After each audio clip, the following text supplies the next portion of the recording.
जो उनकी इस वक्त एज है, उस एज में अगर हमारे बड़े बड़े रेपिस्ट बाहर निकल सकते हैं तो वो क्यों नहीं निकल। और उनके किए हुए 99 अच्छे कामों को हिंदू समाज ध्यान नहीं देगा। एक बुरे काम अगर है भी, और ये करने वाला कोई मुसलमान नहीं है, कोई क्रिश्चियन नहीं है, हिंदू ही है। मैं बताऊं, मैं जयपुर जेल में हूँ, था जब भी, तो वो जोधपुर जेल में चल रहा है। एक राष्ट्रपति के पास भी अपना पावर होता है, वो चाहे तो मर्सी पिटीशन एक्सेप्ट करके उनको रिहा कर सकते हैं। मुझे लगता है आपके कमेंट्स आ जाएंगे कि मैं गलत।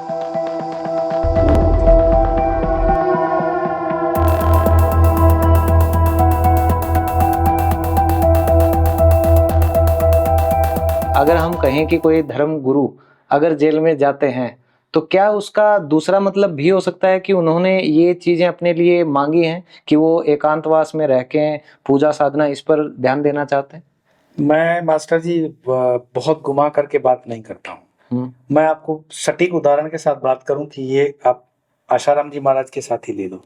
हाँ जी, ठीक है। वो जेल में जो उनकी इस वक्त एज है, उस एज में अगर हमारे बड़े बड़े रेपिस्ट बाहर निकल सकते हैं तो वो क्यों नहीं निकल सकते हैं। आप उनकी चार्जशीट आपने पढ़ी है?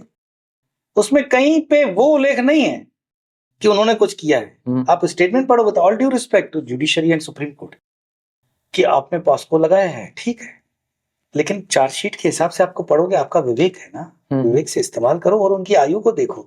और उनके किए हुए 99 अच्छे कामों को हिंदू समाज ध्यान नहीं देगा। एक बुरे काम अगर है भी, मैं कहता हूं अगर आपने विटनेस नहीं किया, मैंने विटनेस नहीं किया, फिर भी कोर्ट कहता है मान लो, तो 99 अच्छे कामों का हिंदू समाज उनको क्या दे रहा है रिटर्न। तो ये हिंदू समाज ऐसा है, मुझे बताओ, सारे पादरी दूध के दूल्हे हैं क्या?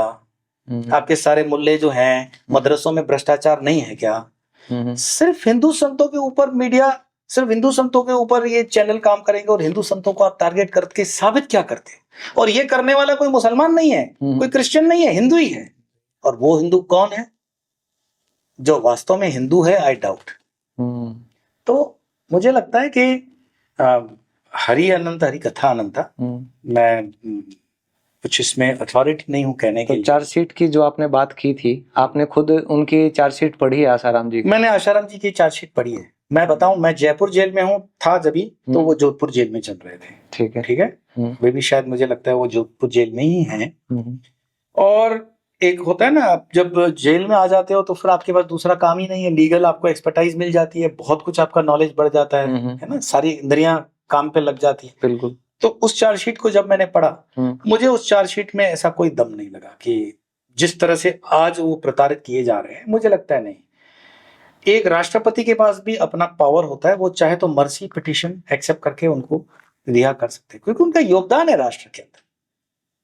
मैं आपको बेनिफिट ऑफ डाउट देते हुए कि भाई आप जुडिशरी मानती है कि उन्होंने कुछ किया भी है, मैं भी मानूं उन्होंने कुछ किया, तो भी उनके पहले किए हुए अच्छे कार्यों के लिए उनको मर्सी पिटीशन पे छोड़ देना चाहिए। इसलिए नहीं कि वो संत है, इसलिए नहीं, बट आप उनकी आयु भी तो देखो।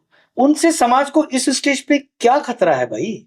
सही बात है। वो आपके लिए कहां खतरनाक है, जब खतरनाक से खतरनाक आतंकवादी भी चुनाव जीत करके आपके संसद में बैठे हुए हैं। हमारा विवेक मर चुका है, हमारा धर्म मर चुका है, हमारा विजन नहीं है। और ये कहने के लिए मैं कह रहा हूं, मुझे लगता है आपके कमेंट्स आ जाएंगे कि मैं गलत बोल रहा हूं, लेकिन वही है, मैं अभय हूं। मुझे किसी का कोई भय नहीं, मेरा कोई स्वार्थ नहीं, और मुझे किसी से कोई लेना देना नहीं है राजनीति में। बिल्कुल। पर मानवता के आधार पर मुझे लगता है कि उनको पैरोल परमानेंट दे देनी चाहिए।